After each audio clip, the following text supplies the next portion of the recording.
ఒకసారి పార్వతీదేవి శివుడిని ఇలా అడుగుతుంది, స్వామి, మీకు మరణం లేదు కదా, మీరు అమరులు. ఈ అమరత్వం రహస్యం ఏంటో నాకు చెప్తారా అని.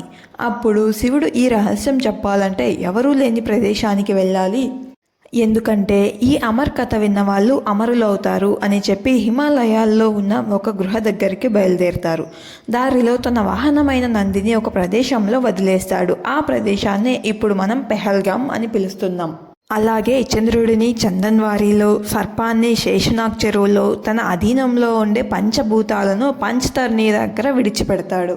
గృహలోకి వెళ్ళి ఢమరుకనాదం చేస్తాడు, చుట్టూ ఉన్న మూగజీవులు దూరంగా పారిపోవడానికి.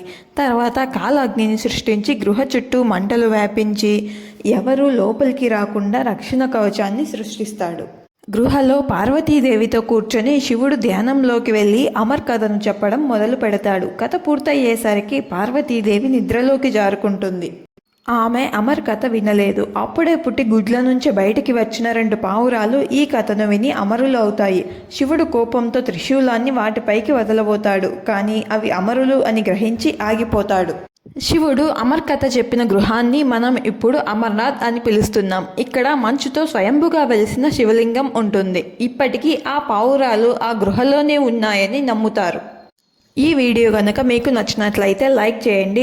అండ్ అమర్నాథ్ యాత్రకు వెళ్ళిన వాళ్ళు తప్పకుండా మీ ఎక్స్పీరియన్స్ని షేర్ చేయండి.